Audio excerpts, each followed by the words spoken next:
Our next speaker here is Dr. Chad Bishop. He's the Director of Wildlife Biology Program at the University of Montana. As Director, Chad is responsible for a wide array of functions tied to running that program, with an emphasis on faculty and student support, as well as program outreach and development. He's received his bachelor's in Fish and Wildlife Management from Montana State University, his master's in Wildlife Resources from the University of Idaho, his PhD in Wildlife Biology from Colorado State University in 2007. Prior to spending time at the University of Montana, he spent nearly 16 years working with Colorado Division of Wildlife, where he was an ungulate researcher for 10 years and then became the mammals research leader or supervisor, and then moved on to being the assistant director. He also has two kids. One is an engineering marvel who's building robots, and the other one is an all-American girl who loves to swim and play tennis and is a runner. So we can all relate to that kind of child around in this community. Chad? That's it.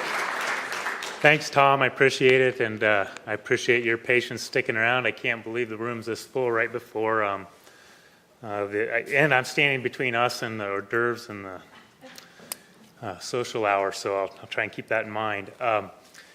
So what I'm going to do to talk about today is, I think it does segue nicely from Tom's talk. In the event that the community here were to consider alternative management relative to the feed grounds as they currently are, especially as it might relate to less reliance on feeding and a greater reliance on natural habitat or other forms of habitat manipulation to provide forage on that landscape and to distribute the animals. In the event some of that gets talked about and considered, I'm just going to share experiences from my research and my work, and then some experiences that, or some examples of work that's happening around the West on this issue. So, I guess these could be caveats. This isn't a caveats about a model. These are qualifiers, caveats about me, just right up front. I'm not a CWD expert, so I want to make that clear. I haven't directly studied the disease, but we've had phenomenal talks today on that. And I want to make it, unlike Tom has an appreciation of working on the ground with the data, and with some of you folks here. I don't have any direct experience working right here in Western Wyoming, so I'm saying that right up front. I'm going to share experiences from elsewhere, and then we can talk about how that applies here. So with that, though, I do have a lot of experience working with ungulate nutrition and how we take the nutritional requirements at deer and elk have and how we manage habitat in that case. A lot of my work was done in Colorado before I went to University of Montana. I have a lot of ties with the Habitat Partnership Program there that Tom mentioned as well. So really my goal here is to share information so you can see what some of the work that's happening elsewhere, where I think a lot of the, in some ways, the challenges are somewhat similar and strategies that people are applying, and we'll see if any of that might be of use here. I want to frame the talk briefly, just to step back for a second and think about why we do feed grounds when we decide to do them. And there may be a lot more reasons than what I put here, but several of the common ones are sustaining animals during bottlenecks, especially we think of severe winters, of course. In a case like that, a lot of that forage temporarily becomes unavailable, but that habitat, we believe, can overall still support the given herd size, and so we're trying to just mitigate losses there. That's one reason. In a lot of cases anymore, we might think about it or talk about it where we're worried about, well, this is the number of animals we want, and can the landscape without the feed support that many? So we consider feeding for that very objective. We want to sustain more than maybe what the current landscape can do. And then distribution. Now, feeding and feed lines can concentrate animals, but you can also use feed if you want. Sometimes it's been done for managers to spread animals out. maybe try and keep them from causing game damage directly. Well, the one thing I just want to preface my talk is, I've been to multiple meetings here in Jackson, and so I have some appreciation. I don't have the full in-depth appreciation, but I can say that the discussion of whether or not to feed has happened all over the West. And a lot of the time, though, it's these same reasons. And a lot of the time, it'll end up in talking about, well, how can we manipulate habitat? And so a lot of these same reasons why we feed are the same reasons we end up trying to go down some of these more intensive habitat management paths. So the management scenarios, just take it from why we feed or manipulate habitat to some more specific management scenarios. This one I basically just described again. The real classic one, though, where we get these really severe winters, especially, and there the focus is on trying to mitigate some of those losses. I think what's getting more complicated right now that in my career as a mule deer and elk person, this has really been what I've worked on.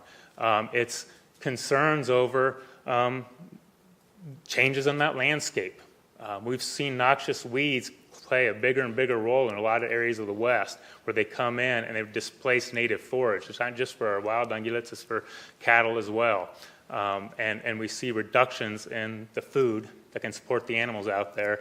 And lots of times, if we think of the range systems now, we're getting into these really increased fire cycles, and we can't get those native species back. But we can document that we have had a reduction in the quality of habitat on the landscape. Malia, I believe, mentioned just the opposite in some of our conifer systems where we have fire suppression. We need to suppress fire in a lot of these systems where we have homes scattered throughout there. And I mean, so it's not a simple matter. It's not that in some cases it would be ridiculous not to put out fires, but the fact of the matter is we have some of these landscapes out there where we have systems that, in the absence of fire, we have a much greater proportion of the landscape in a late growth stage, or an advanced, we call that advanced cereal or late cereal stage. Typically, that has less food for ungulates and cattle. And then we have this variety of human development, human-associated impacts. And in all cases, these things are leading to net reductions in carrying capacity at times, and we're looking at ways that we can respond to that. And then directly, at least in Colorado, the only reason you can survive in northwest Colorado with people being able to live and work and get along together is that we've had to balance elk population management and distribution management with very real impacts to people making their livelihoods on that landscape, and trying to balance the desires to have healthy herds that support hunting opportunity, which create revenues that support wildlife management for all other species, but also not negatively impact the people that are supporting those animals on the ground. I would say in each of these, I have been at the table in discussions where feeding has come up for each of them. When oil and gas, I got a lot of calls there because of the work I was doing, which I'll talk about in a minute. But when I was in the early 2000s, as oil and gas was coming to Colorado and Wyoming, lots of phone calls about can we use feeding? Should we enter into agreements where oil and gas companies agree to provide payment for feed to offset impacts of development? In a lot of cases, we were trying to avoid that for lots of reasons. But where it pushed us down is, well, maybe we can look more at some of this habitat management as options. But all I'm getting at is it's in each of those cases, we've definitely can use feed as a tool to address declines in habitat quality or to affect distribution. There are reasons, though, sometimes we just decide not to do that. And so in those cases where you decide that, what we're faced with then is really the supplemental feed. If we just get right down to it, it's a form of artificial habitat we're using to manage these ungulates to meet objectives. We have objectives for what we want out there. This artificial habitat's meeting a tool for us. Sometimes, and this is what I found myself in my career, where they're saying, tell us what our options are if we don't do this. What are the options if we try and manipulate habitat from the current state? And so that's what I've focused a lot of time on, and some other people have been focusing a lot of time on that. But so the question becomes, can we manipulate a habitat out there in a way that can help us meet our management objectives, both in terms of the amount of animals that can be supported from a nutrition standpoint and also from a distribution management standpoint, as Tom especially was referring to. So what I'm going to do is just talk through some case studies, just to share some things that I've done and that other colleagues have done around the West right now, looking at habitat management, just for everyone's consideration. The first one I'll talk about is on the Uncompahgre Plateau in southwest Colorado. A couple important points, just so I don't forget to say it. This herd did not have CWD during the research I'm going to talk about, so no CWD had been detected. I just learned, though, I think in the last year they've had several positives now, just got detected in this part of the world of southwest Colorado. But keep in mind, this research was all done in a context of no CWD. The premise for this work, and I want to give credit to Eric Bergman and all these folks. These are just a couple of the main publications I'll talk about. That the premise here is that what led into this is that herd had declined from an estimated 60,000 animals to 30,000 animals in just over a decade. So there's a lot of concerns about what was going on. One of the concerns was this fire suppression. And if you go back in the Uncompahgre's history in the 60s and 70s, I'm not weighing in here on the value of this or whatever, but just throw it out there, but they're doing a lot of chaining in the pinyon juniper, and that had come to a stop. Fires actively suppressed. Our BLM and Forest Service partners were telling us that if you look at that whole pinyon juniper complex across the Uncompahgre Plateau, unnaturally, 85 to 90+% of that was in this late growth stage. And most of the experts would suggest that that was not normal if disturbance had been playing a role. So if you look at this, and this is very typical of that winter range, there's not a lot of forage there for deer and elk, or for cattle for that matter. We also know that if we go in after a fire or if we do a mechanical disturbance treatment, we can release the nutrients that are tied up, and we can, in a lot of cases, get a response in forbs and grasses and understory shrub species that increase the quantity and quality of forage available to the animals. So one of the questions in this research was just how much is perhaps this issue of an overall declining forage base explaining the decline. And we also had predation out there, and again, not in the full predator suite that's here. So make that clear. But if we collared all the animals before doing the research I'm going to talk about, and we found that, yeah, predation is your most common cause of mortality on these deer. Lions and coyotes and during winter, and then bears also in the summer. So what we did was we were trying to understand the mechanism here. How much of this nutrition relative to predation issue is maybe driving this decline we saw? And what we decided to do was manipulate deer nutrition, and we fed them in a very intensive way using a supplemental diet, a pellet. And we left the predation unaltered. This was done in a free-ranging situation, and then we measured the deer response. I do need to just do this. It's kind of funny how things go. I guess our world's not too big, but the supplemental pellet we use is exactly what Tom Hobbs developed with Dan Baker back in the early 80s to use in a really severe winter feeding situation in Middle Park, Colorado. But so we had tested this feed and knew it was safe to give the animals in all kinds of winter situations. And even if they switched from a very poor diet to this feed, we knew it'd be safe. The one thing I'll say is the winter range study sites for this were like 5, 7, 8 square miles in size. So we're not talking huge areas. So what we did was we provided this diet. We spread it all out. We didn't really have feed lines. We did one bag at a time, fairly intensive effort, because the idea was just to try and, without changing anything, just try and instantaneously increase the elevational plane of these animals without changing anything else. That's what we're trying to do. So it really wasn't a test of winter feeding per se. And this just shows you we had an experimental design with treatment control areas and replication. So this is the take-home, where those deer, the treatment deer, when they received the supplemental diet, you heard us throwing out lambda in these talks so far. That's that population growth rate. Again, if it's 1, it's stable. So what that treatment did was it affected a 13% increase in population growth rate. Okay, it was done very intensively. We met those animals' maximum diet needs. What we saw is, in that case, in this system, most of that predation went away. It was a pretty strong response. And you could switch sides. So you took the feed away over here and then brought it over here. In this case, the lions and coyotes in this study were, and you don't always see that, but in this study, they were really keen in on poor, malnourished animals.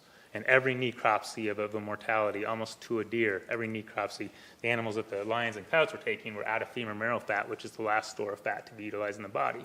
So it all kind of added up. We had a pretty interesting nutritional picture going on here.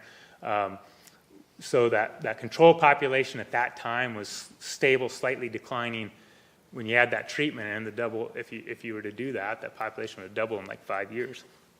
Now, that was trying to understand mechanisms, and the ultimate question we were tasked with was looking at, okay, so what can we do from managing this landscape from a habitat standpoint? So we had 3 different levels that we did. So our next step was to look at this. So we have our control, same thing, where we haven't done anything. Then, as part of that habitat partnership program that Tom referenced, we've done a lot of habitat work in Colorado with that. We were doing these mechanical treatments. Sometimes you follow up, sometimes you don't. So we had those, and then we had this, okay, we're going to come back into some of these, and if we didn't see the forage response we really wanted, we're going to come back again. That's more expensive, it's more time consuming, but we're going to focus on a couple things. One is if we've got weeds out there, because the weeds are if you do get weeds are your bugger when you're disturbing this, and one of the things you got to be careful anytime we're disturbing habitat. So we come back and address that, and then we put more reseeding of native species and desirable species in these efforts.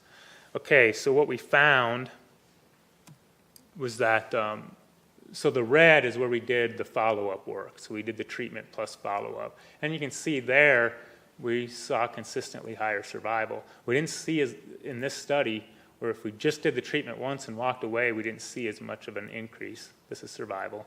This is fawn survival. Let me just jump one more slide to really just kind of the take-home then between the treatments where we made sure we got the veg response we wanted versus the control, and we see this evidence for a pretty good increase in fawn survival. If we compare it to the ad lib, I was saying supplemental feeding. That was really ad lib feeding we were doing, meaning ad libitum just means that they had as much of it available to them as they wanted. So there, if you just did a straight comparison on fawn survival, not lambda, it was a 34% increase. Okay, so but I don't think that would have been sustainable, that level that we saw with the feed. But we saw good evidence in this population that we were able to affect an increase in survival with animals that had access to that treated habitat. But it gives you kind of an idea of an ad lib feeding situation, at least in one case study here, relative to natural forage. Another example, just jump ahead. So Chuck Anderson leads this work. Chuck actually has a history up here. Maybe he should be up here doing this, but Chuck is a good colleague of mine and worked for Wyoming Game and Fish a long time, and has now been doing great work for us there in Colorado, or not us anymore, but down there in Colorado. Now that I'm in Montana, I keep saying that.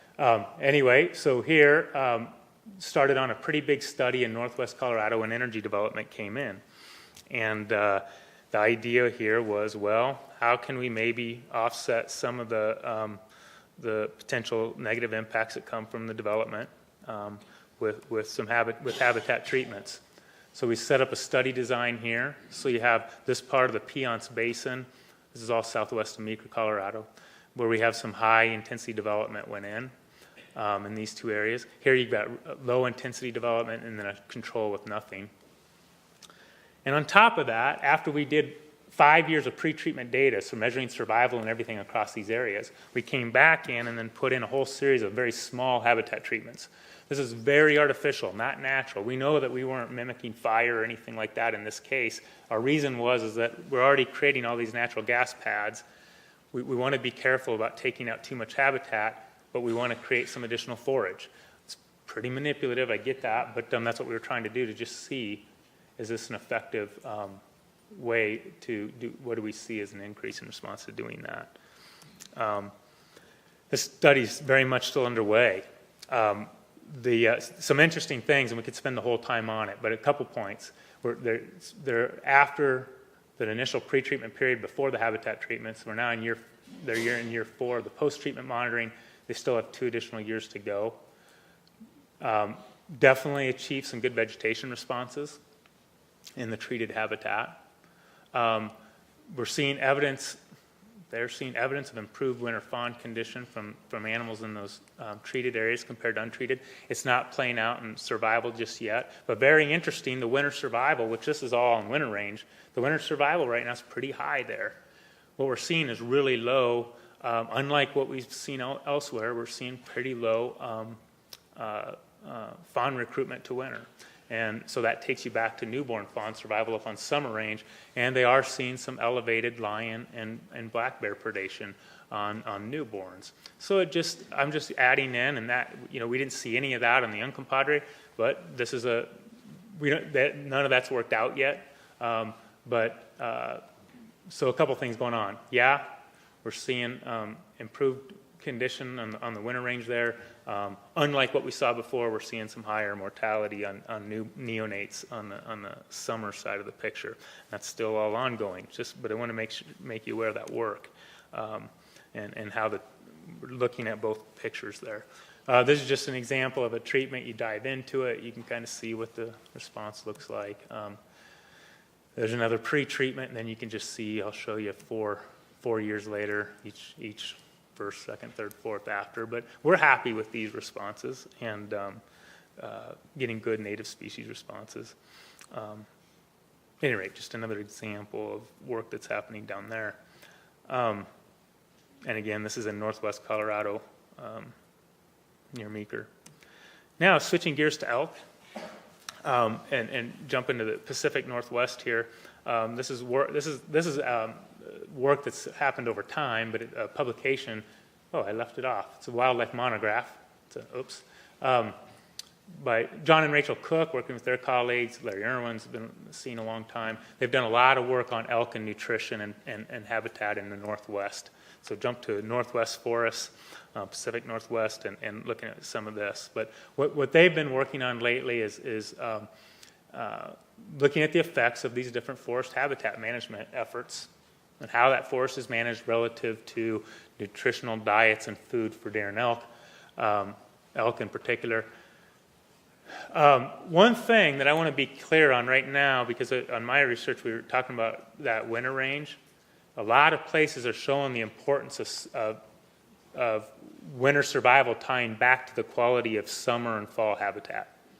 So a lot of the Northwest, a lot of the forested habitats all go back to a lot of my colleagues on the West would say it's what you do on the summer and fall habitat has as much or more importance to winter survival as what you do with winter habitat in some systems. Now, our system was different there in Colorado.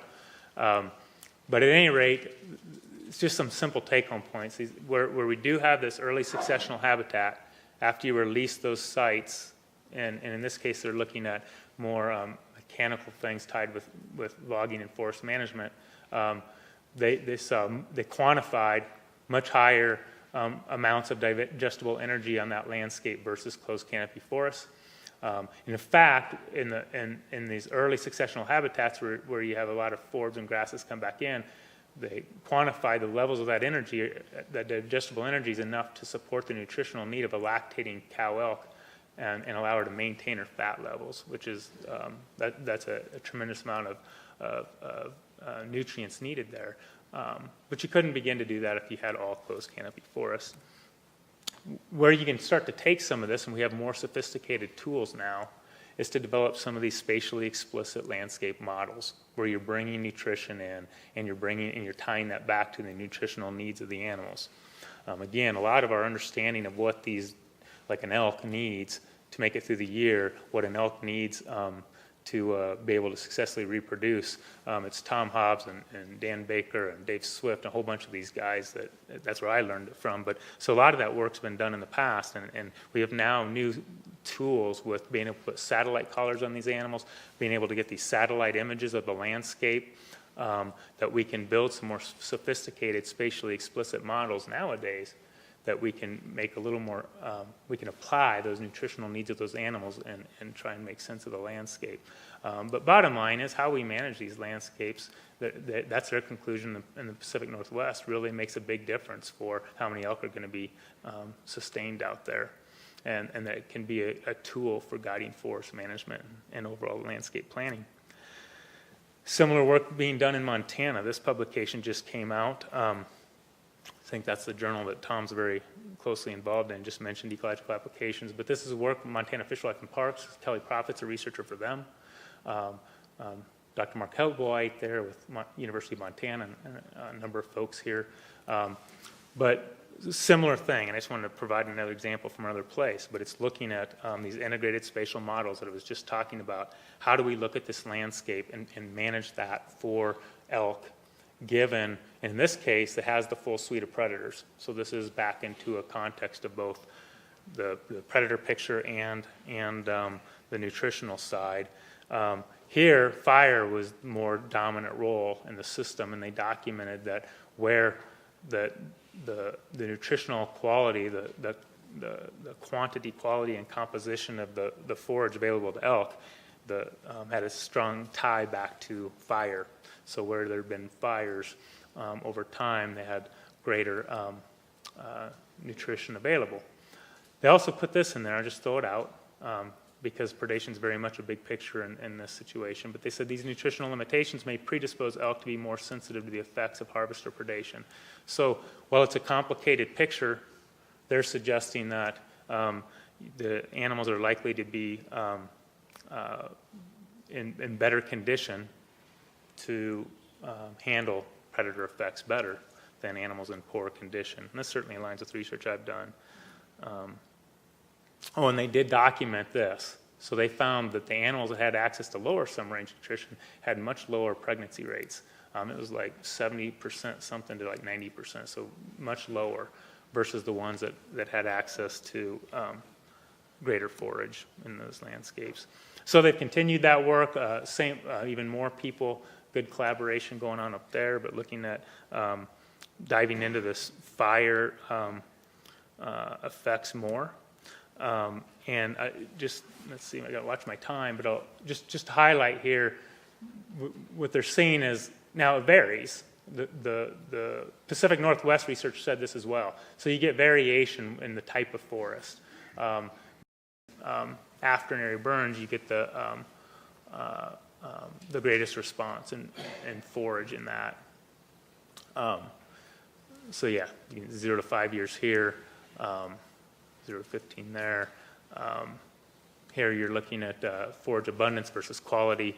But same kind of pictures with a little bit of differences between the type of forest. But bottom line is that can create some increased forage for our ungulates out there.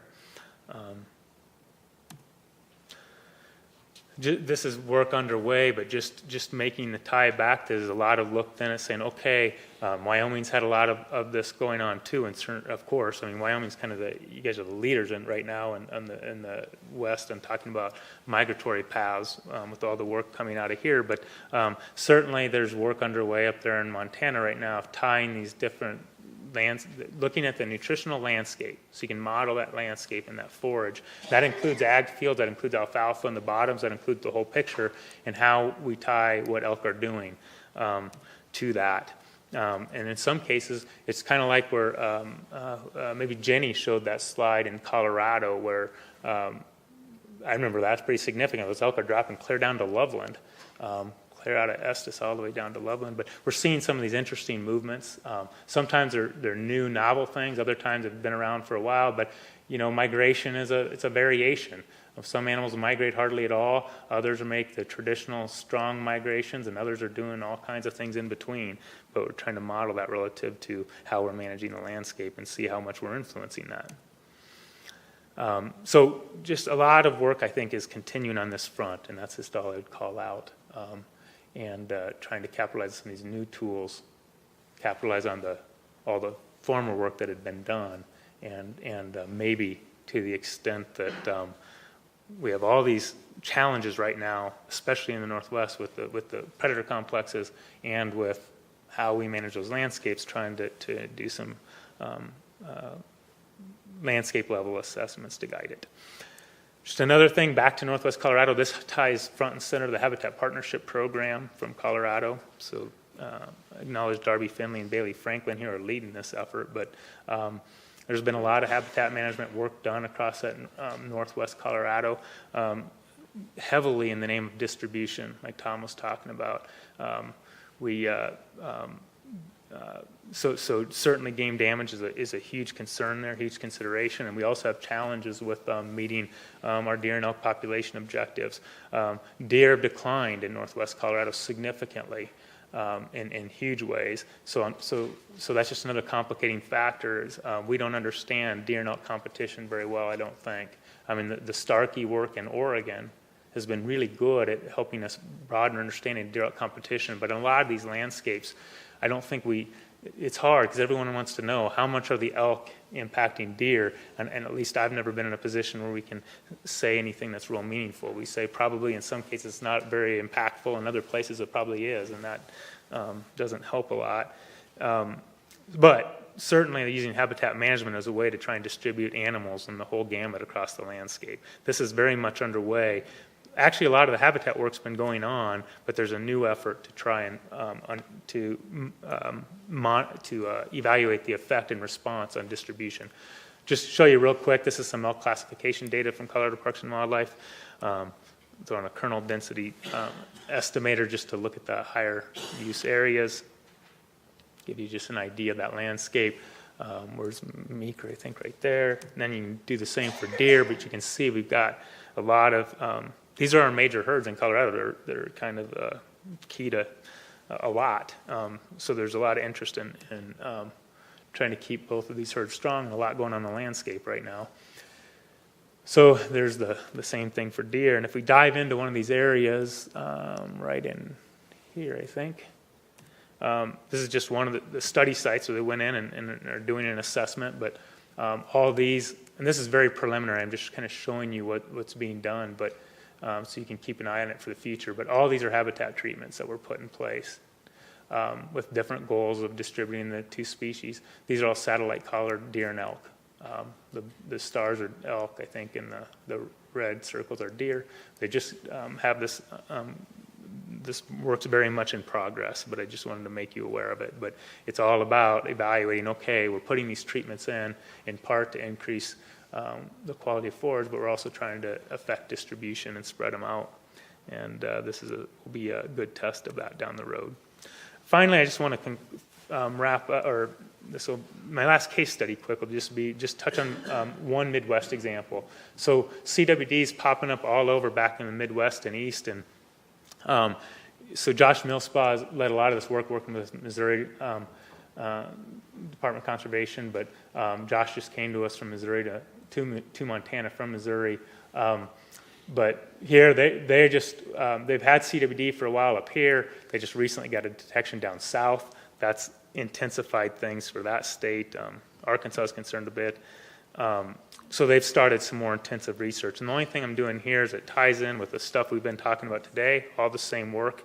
But I thought it was interesting when I touched base with them that, and they're doing some of the other work that how you manage harvest, selective culling, all those other things. Not really talking about that, but a lot about like what Tom was talking about, and what Malia, Amy, a whole lot of talks today. But they're doing the spatially explicit modeling to try and get an understanding of that landscape use.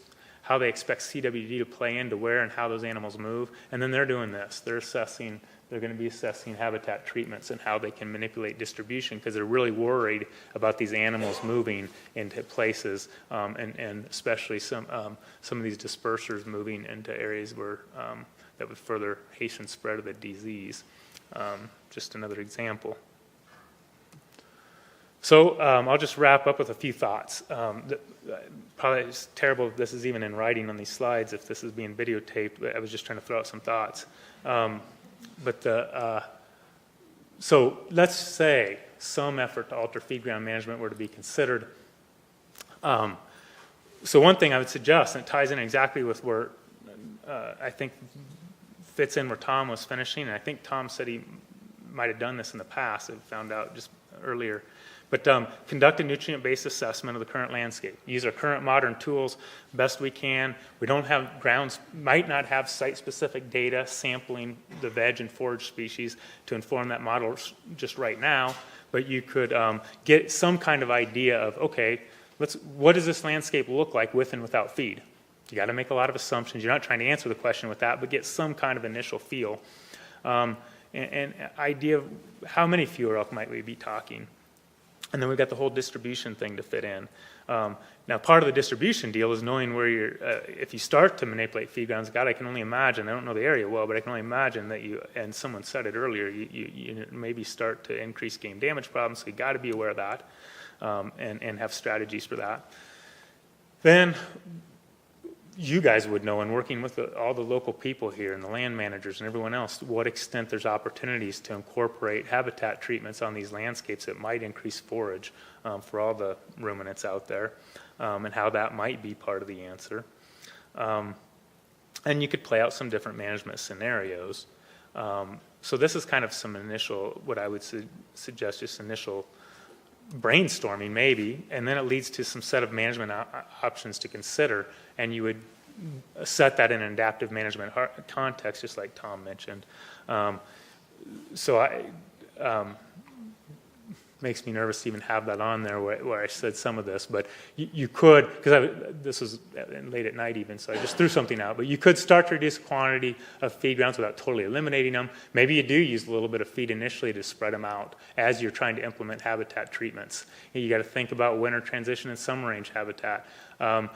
And another thing we didn't talk about is sometimes elk wreak havoc on establishment of vegetation. And so sometimes you have to use these, when you do some treatments in certain areas, you got to do some initial exclusion to let the vegetation establish. For those of you, I don't know where the aspen situation lies up here, but elk's effect on aspen reestablishment sometimes requires this as well. At any rate, I'll wrap up here. But we can incorporate, I would encourage you to incorporate this into management level experimentation. You have a great opportunity to do that between the elk refuge and the different Wyoming game and fish feed grounds. You could do some things there. Well, you could evaluate, okay, we did this here, we left this alone. Or at least you might consider that, and then you get some experimental comparison that then allows you in that adaptive management model that Tom was talking about to have even better information. And then I think it goes without saying, I just want to really say it for my own sake up here. But of course that decision process, as Tom said, it's got to include all the key people that would be impacted. And that's how you would move forward with all the folks that have a stake. Oh, geez, just 30 more seconds. I get the whole issue with funding, and that's a huge deal, and no magic answers there, but I know your state's already doing it. You get, I happened to go to meetings with Director Scott Talbot for Wyoming Game and Fish, and boy, he's always first to admit that somehow Wyoming's best when it comes to Rocky Mountain Elk Foundation in every which way. So I assume you guys are working with RMEF quite a bit. I saw they're a sponsor here, but you know, RMEF and these other NGOs are funding a lot of habitat treatments for elk that can be part of the tool. Forest Service and BLM are constantly in all my work looking at ways where we can dovetail with existing federal priorities to accomplish multiple objectives with habitat management. You know, I don't know here, but Colorado's Habitat Partnership Program has been a huge success. That Habitat Partnership Program brings landowners to the table, sportsmen to the table, and the agency folks to the table, and everybody jointly makes decisions about what they're going to do with those dollars on the landscape. Those dollars come from 5% of the big game revenues in the state. And then perhaps there could be opportunity to redirect dollars. And that, I will finish with that.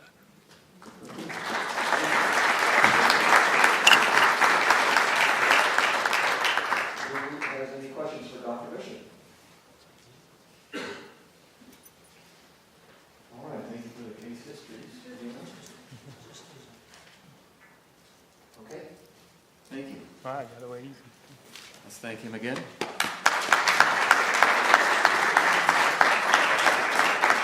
Okay, I know that Steve Callan wants to say a few words, but I have a few words myself that I'd like to say.